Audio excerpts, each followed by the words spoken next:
Rev it up and welcome to Cars Yeah, show number 2201. Better buckle up because today we're going to be doing some rally driving and having some fun. Be prepared to be inspired. This is Cars Yeah, where you'll enjoy interviews with inspiring automotive enthusiasts. Mark Green is here to provide you with a fuel injection of automotive inspiration. So get in, sit down, buckle up, and get ready for a wild ride here on Cars Yeah.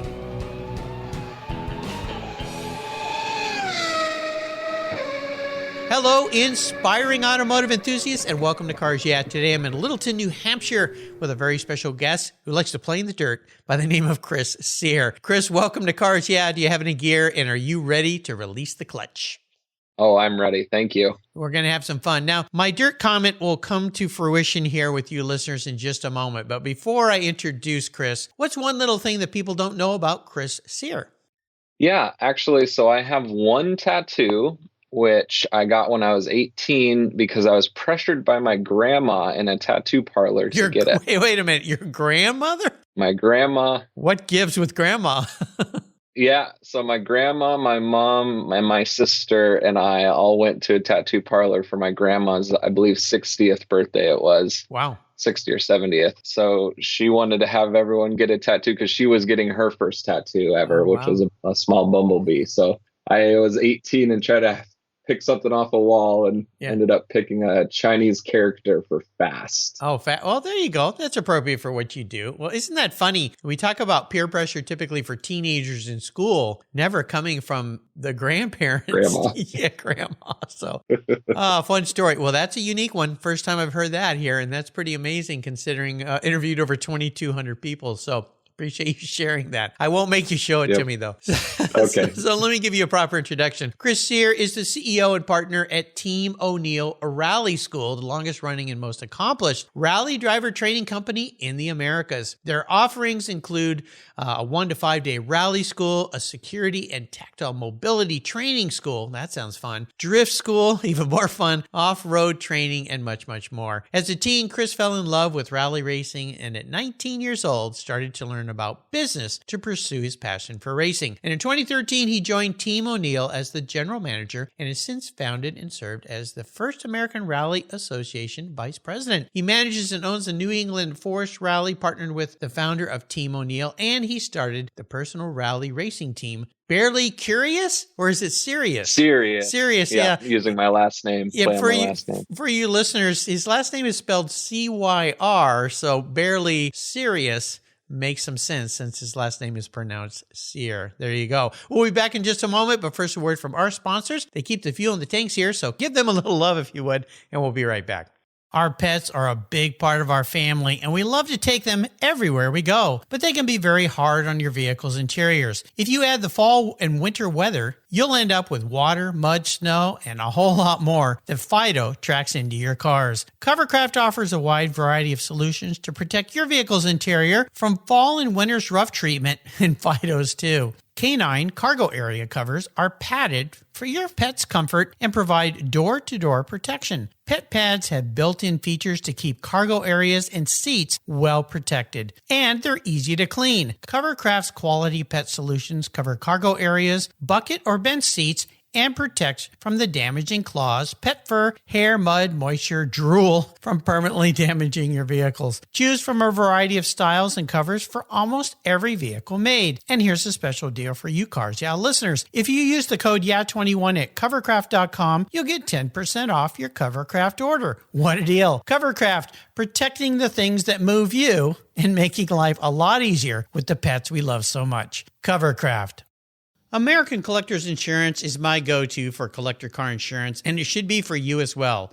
But did you know they also insure your valuable collections of automobilia and other collectibles? If you're like me, you've invested in a lot of cool collectibles over the years. Those items are valuable, and if you were to lose them in a theft or a fire, well, try to get your normal homeowner's insurance to pay you what they're worth. Good luck with that. American Collectors Insurance provides you with assurance and confidence that your collectibles are fully covered. They insure a lot of items, including automobilia, wine, baseball cards, books, figurines, die-cast models, model trains, glassware, sports memorabilia, toys, and a whole lot more. American Collectors Insurance, they've been protecting us enthusiasts since 1976. They provide you with an agreed value insurance policy backed by a long history of taking care of their clients. Give them a call today for your personal agreed value quote at 866-ACI-YEAH. That's 866-224-9324. Tell them you're a friend of mine, Mark Rains here at Cars Yeah, American Collectors Insurance. Classic car insurance designed by collectors for collectors. Automotive enthusiasts just like you and me. That's American Collectors Insurance. Fall is here, and you know what that means. Time to put a good coat of protection on your vehicle. I'm teamed up with AutoGeek, and they've been the leading source of auto detailing products, accessories, and expert knowledge for more than 20 years. What started back in 1997 as a small mail-order catalog company grew into a multi-website based e-commerce store, and that's what they are today. With a large online presence on its own website featuring close to 100 different brands, AutoGeek has grown to be the largest car care retailer in the country. AutoGeek's wholesale program serves accounts in over 30 countries, and its retail sector ships worldwide. If you want to protect your vehicle this fall, and you should, go to autogeek.net for the best product selection on the internet today and technical support. AutoGeek.net is where I go for my detailing needs. That's autogeek.net. So, Chris, let's dive a little deeper into the corner, throw some more rocks in the air, and have you talk about the lead up to get you to where you are today. Because for most people, you're living the dream. I mean, all this is little kids that love cars, want to be a race car driver, design cars, all this stuff. And here I sit before a guy that's doing it and having a lot of fun with it. So take us on a little history walk here, and then we'll dive into what Team O'Neill Rally School is all about and all the fun that you guys have. Yeah, no, it's, I think back on my path, and I am so lucky to have what I have. And it comes back to boiling down to a 16-year-old kid who had a friend who had a brother who knew about drifting and rally racing. And, we liked cars, and I had a 92 Subaru Legacy as my first car. So, I was into living in a rural dirt road in Colorado and kind of just living that lifestyle. And then we found out about this thing called rally racing. And so we were really intrigued and excited. And then we found out there was a rally race in Steamboat, Colorado, which was about 3 hours from where I was born and raised. It was our first big adventure that we ever did by ourselves without our parents. So not only kind of get that life, try to see what I wanted out of life, and got to do something really fun. And then we saw our first rally stage, and watching these cars blow by us, and we even saw a car crash, and just all these, like, what is this? What is going on? What is rally racing? And no one knew about it, right? You talk to anyone else and no one knew about this thing. So it felt like it was our own little cool secret. And so, yeah, it really sparked a passion and a path. But the thing is I came from a family with very little money and very little means. And I think, like most successful business stories, just had that drive and passion. So I got to college. I didn't know what I wanted to do with my life, but I knew I wanted to try to get a rally car or go rally racing. And there was some recruiting and advertising on campus for running a painting franchise on the college campus. And the marketing was make a bunch of money this summer. So I was like, if I could make a bunch of money this summer, maybe I could build a rally car. Yeah. And so, that turned into this kind of big right turn into business, and really starting to learn about business. And I fell in love with business as much as I fell in love with rally cars and racing. So I ran a house painting franchise in college for 4 years, graduated right at 2009. So kind of peak of the recession. Ouch. No one's getting jobs. Yeah. But I actually made a lot of money that summer. And it was one of those things in my life. It was like, do I go now and start to pursue racing, or do I kind of double down in this business thing? And I decided to double down in business and get on the corporate side of that franchise company I was with. And I started recruiting, training, and managing franchise owners. And that really allowed me to get a ton of business experience and be able to, not only did I need to know how to run business, but I needed to teach other people how to run a business. And when you teach someone, you then validate everything you know, and you get to see it multiply. And so at any one time, I'd have 20 business owners that I'd be managing, and it was a lot of work. There's a lot of sacrifice. And luckily, I was able to find my wife early in college, and she was there with me through this entire journey. And we spent a lot of times eating dinner at midnight, and I would get up again at 5 a.m. And this was through my 20s. But that job led me to getting to Boston. So I was living in Colorado at that time, and it led me to get to Boston. And so I was moving with the company. And the reason I wanted to go to Boston was because I wanted to go to Team O'Neill as a student. I was wanting to start my rally career, go to rally school. And so I knew about the school for a long time. And it was actually the bombings in Boston. I was there during when that happened. Oh, wow. I actually sent an email to info@Team O'Neill that week asking if I could join them or do something with them or trade them some business coaching for a rally school or something. Yeah. And the founder called me the next day, and it was like talking to my biggest idol, the biggest celebrity in my life. Sure. He called me on my phone. Yeah. And that was a little bit of the history of, we can get into what happened after that, but ultimately I'm here and Wow. living my dream for sure. Well, what a great journey, and what a lot of golden nuggets you dropped for us today about how to have the initiative to start working. I mean, to run what you did while you were in college. I ran my own business in college to pay for my college. So I know how that Right. is. I always tell my kids, I didn't go to one party during college. I mean, I was working all the time just so I could pay for books and stuff. And that's back when school was affordable. I don't know how anybody could do it these days, but it's a tremendous story, and that tenacity and just following your dream and getting to where you are. So let's talk about Team O'Neill Rally School, because when I introduced you, I mentioned you guys do a lot of different cool things with people. We have a rally school up here called Dirtfish, which you probably know about, up in the Pacific Northwest. You guys seem to have a much bigger operation going here, and the different facets of what you do with people. Do you help people, everything from just people that want to go have some fun, do this for fun one weekend, up to people that want to have careers in doing this kind of thing? Yeah, it is a little confusing for most people who don't understand what we do in driver's training. But ultimately, most of our clients typically have some sort of training requirement or need. And then there's just the entertainment side, people that just want to come here and try to actually go have fun or just see what this rally thing is about and never want to go racing ever again. So our business is actually a big chunk of it is actually government training. So if you are in the military or in some sort of government requirement to be in a third world country and drive fast on a dirt road at some point, that's actually kind of the founder of the rally school. Tim found a niche of that type of business early on, and that's where everything kind of grew from there. Tim being a 5-time rally champion, before that, he knew about rally. He was doing rally, but there was no place in the country to really practice. And so, he really did focus on trying to get people to be the best drivers as fast as possible. And we do that with high immersion. You're going to get to try all the different vehicle types. So we have all-wheel drive, front-wheel drive, rear-wheel drive for our government clients, high center of gravity, and all these different variables, and low-speed off-road, high-speed off-road. And so, we wanted to be able to train all those vehicles in one spot. And then we also have a mountain. That's the other cool variable of Team O'Neill. We have 1,000 foot of elevation gain or loss in one facility. So it's 600 acres, 6 miles of curated rally roads, and then additionally more off-roading trails as well.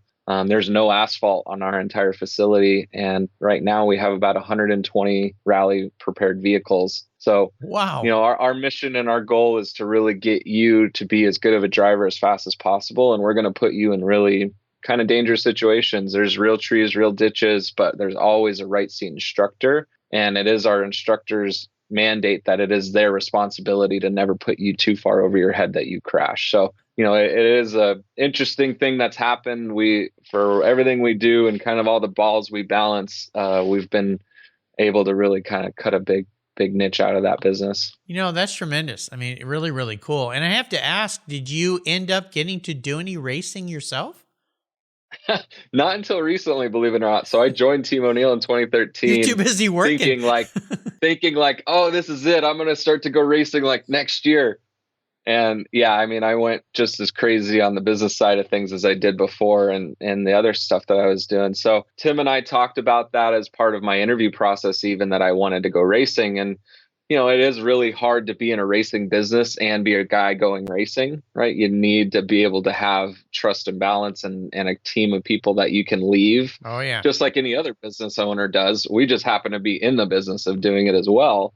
And the business wasn't prepared for that. That was kind of the one big thing that I found when we got there. Tim was an amazing rally driver. Tim built this rally school. So Tim O'Neill, the last name, that's where the O'Neill Rally School comes from. So Tim O'Neill. And he'll admit this. He wasn't the best at business. So he got a bunch of people together and was doing really cool stuff, but didn't have great leadership in place. And that's what I was able to bring to the table when I came here. And so it took us about 5 years to kind of get that on balanced. And then I started to grow a family. And so again, wasn't the right time for me to go racing again. So really this last year, 2022, I got to do 4 rallies and that's been awesome. And I've got a lot of future plans for more racing. And so that's been able to really get to that finally 18 years after my 16-year-old dream. Well, it's a journey and it sounds like a wonderful journey. When I think about rally racing, and most of us go to YouTube and we watch rally racing, it's the very top level European rally racing where it's really, it's a part of the culture in Europe, much more so than here, although it's grown here. And you watch what those guys do, and women too. And it's like watching MotoGP for me. I almost can't watch it because it's just crazy. It's out of control crazy. And I'll show videos to my wife. She goes, that's got to be speeded up. They can't be going that fast to a forest. There's giant trees that'll kill you on every side. Right. No, that's what they do. Just the management skills and the way it goes. So, but what you're doing is fulfilling dreams for people and making people safer, which is really, really important, especially when you think about all the off-road vehicles that we have these days. And people think, because I've got off-road, I can just go off-road and the thing will do anything. It's like putting somebody in a 500, 600, 700 horsepower car, and we see how that results in catastrophe sometimes in the streets with the right foot going the wrong direction. Yeah, so Team O'Neill, we really want to focus on drivers training, and it's something that we really think it's a core issue in our society, that we really focus on manufacturers trying to make cars safer, and we're not really talking about making drivers safer. So it's something that we obviously get to do at the rally school is teach people how to drive safer and more effective. But it's something that we've even talked to politicians, and we've tried to see what it would take to make real change in this country. And the conversation just always comes back to the manufacturers and making cars safer. So it is part of our culture, and it's just something that we think we expect the opportunity to drive. We get our driver's license when we're 16 years old. And it's just something that, it's not something that's probably going to change as a culture, but it's something that we can do our part and try to save the world one driver at a time. It's an important thing. I had Dan McKeever on the show just a few days ago. He's the president of Ford Performance Racing School. And they have different levels of racing school that they do there. And we talked about this, the fact that they even did at cost a young beginning drivers course to get them to parents to bring their kids there for like $200 for a 2-day course. And the parents don't want to do it. I did it with my kids. I took them to a new young driver school. Then I put them through a little performance school, but it was for teenage drivers to teach them what to do when they get into the dirt or cross the middle line or how to control the car under heavy braking. And I don't understand why parents, they'll spend $1,000 giving their kid an iPhone, but they won't spend $250 or $500 probably saving their life someday. So right. And before COVID, it was the primary, thing killing teens was automotive crashes. So it's like even the data supported that was the problem. And, it's something that once people stopped going on the roads there for a year, all that data started to change. But it's something that you could spend fairly little money comparatively, right? And it's something that we're pretty passionate about. I've wondered why insurance companies don't pay for it, because the worst thing for them is to have your child kill somebody or themselves or damage the car, destroy property. That is expensive for them. So you would think they would want to do it as well. I did get my insurance for my kids when they became drivers at 16 reduced because I logged their full year as a driver training before and logged where they went, and they actually gave us a discount. I said, look, I think my son put in 3,800 miles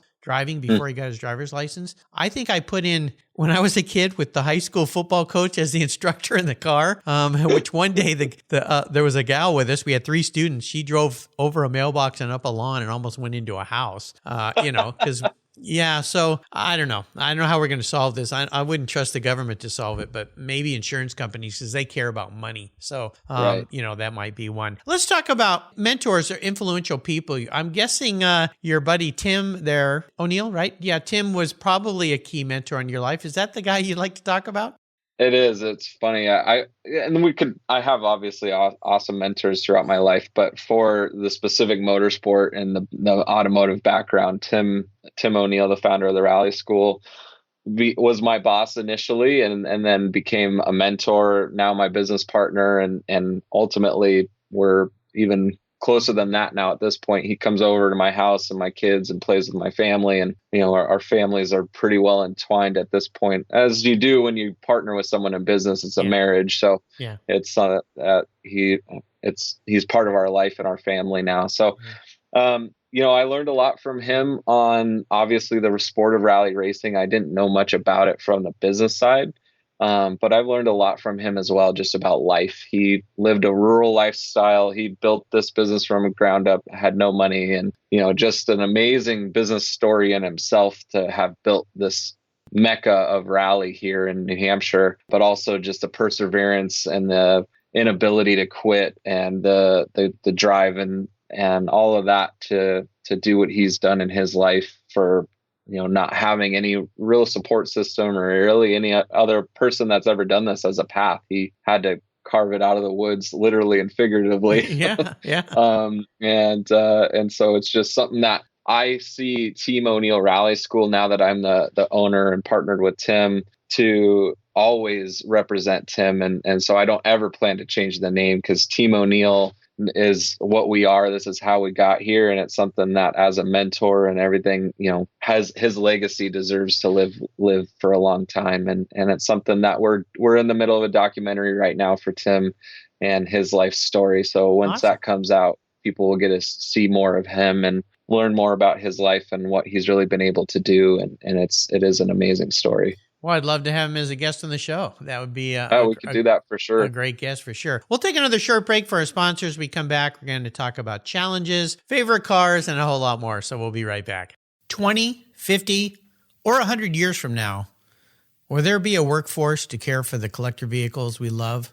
With auto shop programs disappearing across the country, it's a question we enthusiasts have to ask. That's why I support the RPM Foundation, which exists to ensure that the critical skills necessary to preserve and restore these vehicles aren't lost to time. One of the many ways RPM, which is short for Restoration, Preservation, and Mentorship, is accomplishing this goal is through workforce development initiatives. The RPM Apprenticeship Program enables the next generation of artisans to earn a living while they learn the craft of restoring and preserving these vehicles directly from industry professionals. The Endangered Skills Program documents the process of masters training future craftspeople on a variety of critical skills in danger of being lost forever. For more information on how the RPM Foundation is driving the future of the collector vehicle skills trade, visit RPM Foundation today. They're one of the charities of choice here on Cars Yeah!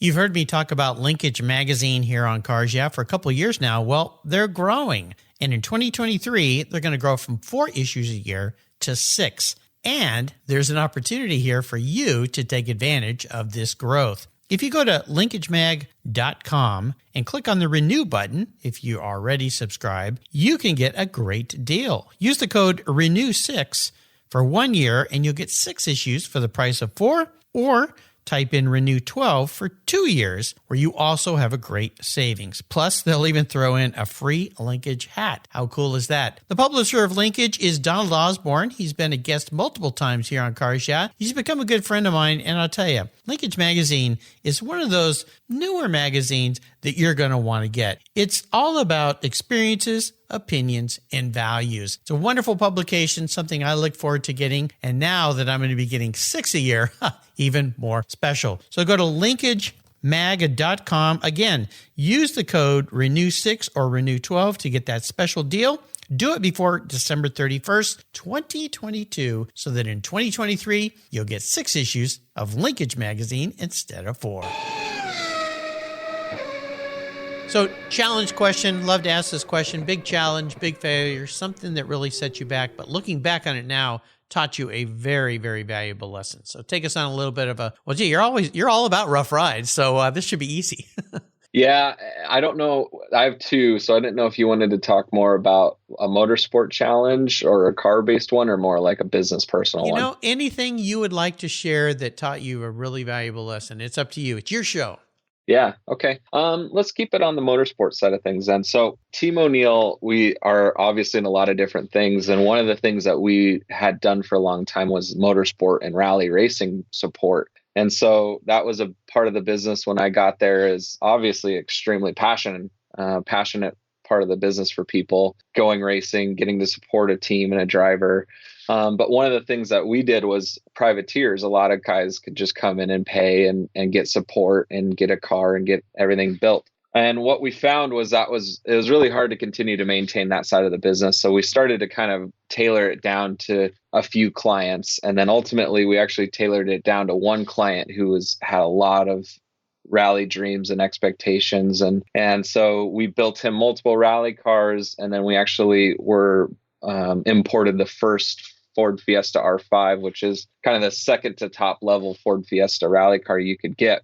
He was the first one to bring one into the U.S. with us through M Sport. And so we were building this multi-year program to have this high horsepower, turbocharged, all-wheel drive Ford Fiesta rally car go on 20 or 30 rallies. And so we've boiled down our entire business to supporting one client, which I think you can start to tell that was probably a bad idea. So the first rally we did was WRC Mexico. So the first time this client has ever done a rally in this car, it was the top level event. And Mexico is one of the toughest rallies. And there's just a bunch of challenges that you face at any top end rally WRC event that you would, but the Mexican roads are really rough. Ultimately, what happened was he rolled the rally car and broke his back. Oh my gosh. We're in Mexico, broken back, client. So I'm like, between the business mode and the emotional mode, first off, we just have to make sure he's okay. And he definitely was not okay. And so it's, we're in Mexico. Is the hospital even qualified to deal with this? And, we're very lucky that the FIA and the WRC organizers made sure that they had all the infrastructure there. Because, I don't know a third world country being in a hospital and all the things that we could experience, right? Even if, is the blood safe and is it like a dirt floor hospital, or is it at least something that can handle this? So he got into a helicopter. They were able to secure him, get him into a helicopter, get him into the hospital. He had to go in emergency surgery. It was touch and go there for the first 5 or 6 hours. They wanted to do another procedure.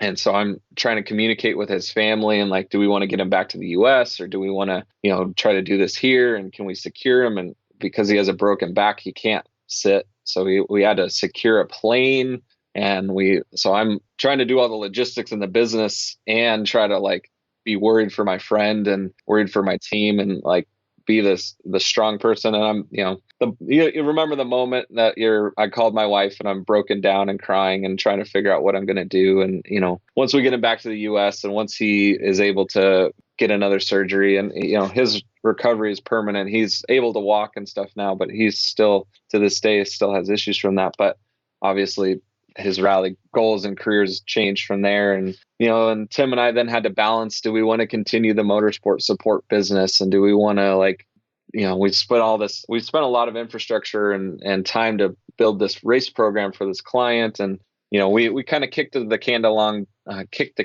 the road a little bit longer and then just ultimately decided to shut down that part of the business formally. And that was really tough decisions, right? We knew the risk we were taking by supporting only one client, and a lot of stories or reasons why you shouldn't do that. But we thought, Dave was the client, and he would have been the great client to do that with, except for this one scenario, obviously, that you just can't quantify. And so it's challenging. And so you have to deal with the employees, and I think all of them are in better positions now than they were with us. Honestly, they're off doing some really great stuff, and it's ultimately seeing what came out of the fruition of the tough decisions of having to close that. And it is still a scar. It still hurts to think about some of those things, but all the lessons that we learned through those challenges, and how to be even more prepared when you go to a third world country, and how to manage a business and not put too many eggs in one basket, and things that are good life lessons for sure. Yep, one egg in one basket. Yeah, that's an extreme risk. I mean, that's kind of the racing story. And I heard this before. I've interviewed so many racers, and yeah, that whole idea, I think, sounds like you've built a much more stable, broad-based business now than that. But what a horrific, scary, scary story. I have a friend who was racing down in New Zealand, I believe it was, and had a serious brain injury crashing a vintage car, and they ended up flying him back up here to a neurosurgeon that could care for him in a special plane that just transports people, Mercy flight type thing. A very expensive aircraft. I think it was like $80,000, but one of the racers up here, and we've since lost him, but he paid for that flight so they could get him back here, which is awesome. Pretty tremendous. Well, let's go to a more fun story. But I appreciate you sharing that, because it's important for people to hear sometimes. Yeah, that putting everything in one thing, if one little chain of that link of that chain breaks, the whole chain goes away, and you have to think about that in business in a lot of different respects. So it's a great story. Yeah, and I appreciate you asking the question, because I think a lot of people try to skim over the hard stuff, and I really, it's a passion for us when we coach people and train people too. It's like we gotta gnaw at that bad part of what's going wrong, because that's the only way people get better, and so we got to own all that. You got to own it for sure. So a special vehicle story. Is there one special vehicle that there? I see a smile on you. What is that ride? Oh yeah. So it's when I was 18, I was starting to get on this path, and there's a 2000 2.5 RS Subaru Impreza that I was able to buy that was fully it was crashed. Somebody had taken it across the median and like bent the wheels all under it. So because of that, I was able to buy it as an 18-year-old, because it was a wrecked Subaru, and that car was the vision board for me, the thing that always kept me going, because it was my daily driver. So at college, going all to my house painting estimates, doing all of my business, I was driving this blue Subaru with gold rims around my college campus, my wife and I's first date. So, everything, that car was the thing that I took with me from Colorado to Boston. It was the thing that, I drove that car to Team O'Neill. It's in a garage in parts, because I'm building it back up. And I want to build it with my kids, kind of build it into a better car, because I never really fixed it. Like, I got it back on the road and put another 100,000 miles on it, but I never took it down to bare metal again and built it back up. And, I had all these plans. And the one thing about it was going to be my first rally car though. Right. So, and the one thing Tim told me when I first got to the rally school is you can't be emotional about your car. Yeah. If you're a rally driver, you got to be able to put that thing in the ditch on the limit. And, the worst thing you could do is take your prized possession and turn it into a race car. So sure. I'm not going to turn that car into a rally car at this point. It's just going to be my family heirloom that I look forward to building with my kids. Yeah. What a fun story. That's cool. So I'm going to be your car psychologist today. I'll crawl into your skull a little bit. If you were reincarnated, pun intended, manifest as a vehicle, what would you be and why? This one, yeah, I had to think about this one for a little bit. And I appreciate you letting me know this question beforehand. And I think I would be something like a Jeep Wrangler. Okay. Right? All right. And I think of that because I like the culture that brand has developed. And I think it's like people so I think of myself, I'm in a niche, I'm kind of down a path, and anyone in that culture can wave and say hello, and everyone, they're not angry about anyone else's decisions and that guy's grill or this guy's thing. And, so you can take this. It's a modified Jeep, I guess, if you will, because I took this base model life that I had and I didn't have anything else to really build from. And I was able to add parts and pieces and make my cool custom rig. And I made it an SUV because I have had challenges. And so I have to be able to drive over some big hills and down some big valleys. And so I kind of thought the base Jeep, which I drive a Bronco, so it would be a Ford Bronco. But ultimately, I think the Jeep Wrangler is the more just general thing here for sure. Do you have one of the new Broncos then? Is that what you're driving? I'm lucky enough to have a Raptor Bronco I just got. Oh, wow. Well, so, congratulations. Yeah. Thank you. Yeah, it was luck, draw, timing, whatever. And we are a Ford partner at the Rally School. So I do know Dan, and we've worked with the Ford Performance School quite a bit. But it's something that I was able to pull a few strings and get on the right lists, and I had the opportunity to buy one. So yeah, it was great. Very cool. Yeah, those are neat. I always like to ask about how my guests like to give back and help others. I view your entire organization and company as helping other people because in one way you're helping them achieve their dreams, like you had as a young kid. In another way, you're helping them not get themselves into trouble and not hurt themselves or other people or their precious vehicles that they love so much. Is that how you view your Rally School? I mean, it really is I know it's a profit-making center, it has to be, but right. Yeah, you're giving back in a very cool way.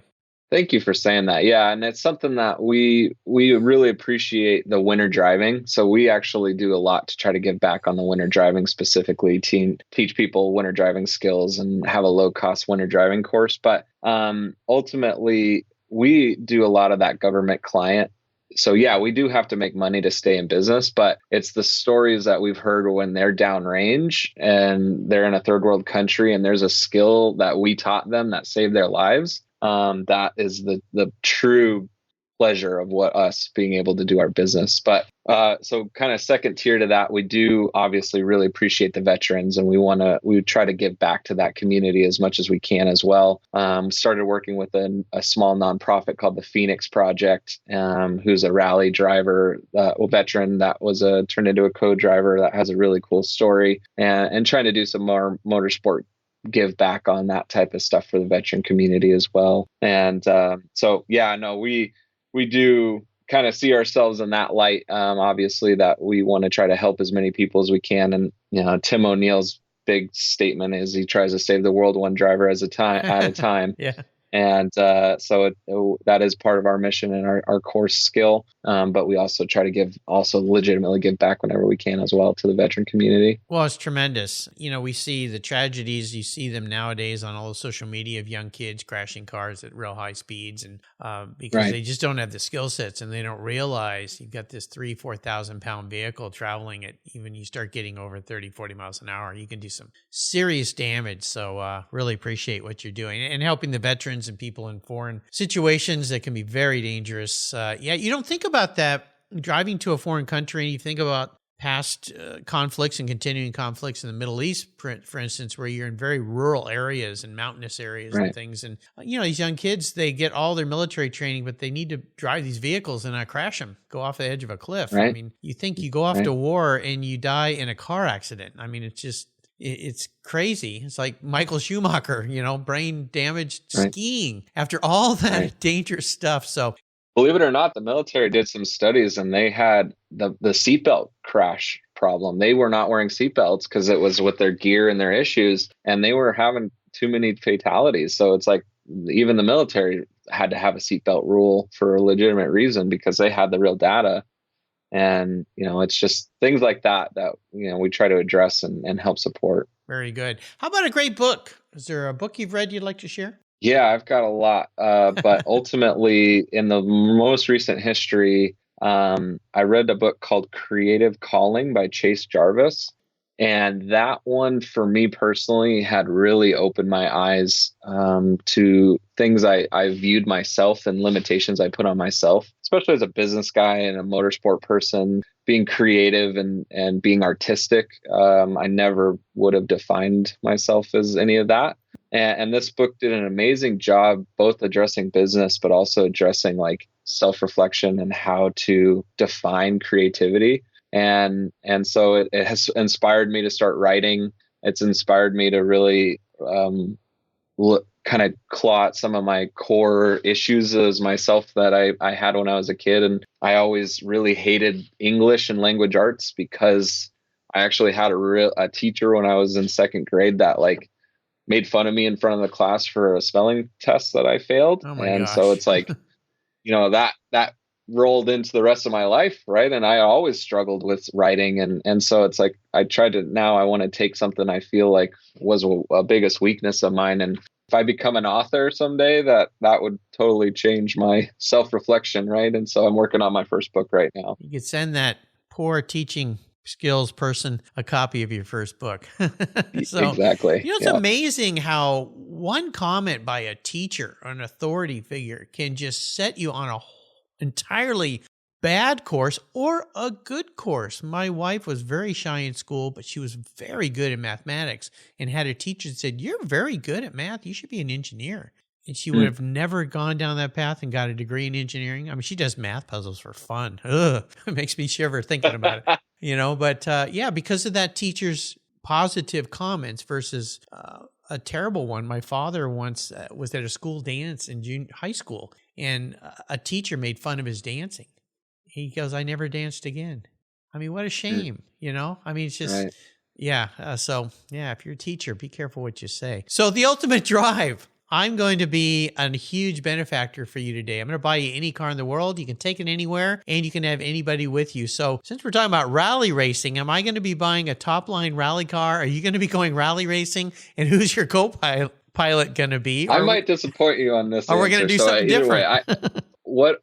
I'm such a realist, and I'm extremely lucky in my life to have met a lot of people that I would have wished to have met, and I feel like I have the ability to do that. So I have to think of like, what would I really want if this was my ultimate decision and ultimate opportunity? Yep.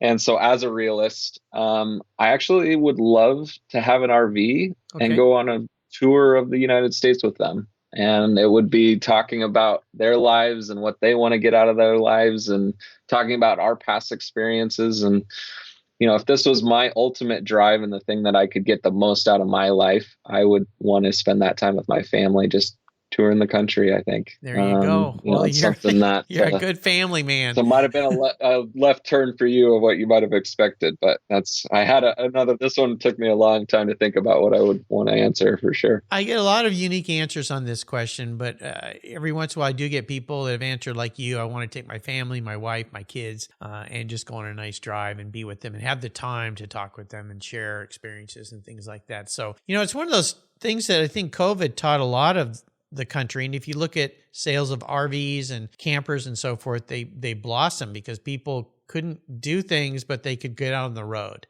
and drive, and they could go with their family and camp and be out in nature. And I think there's a great positive thing that came from that, that people have kind of stopped to smell the roses, the proverbial comment there. Right. So nice answer to that question. So before I let you go, and you've taken us on a wonderful journey today, could you share maybe a success quote, some words of wisdom, a mantra or something like that with us?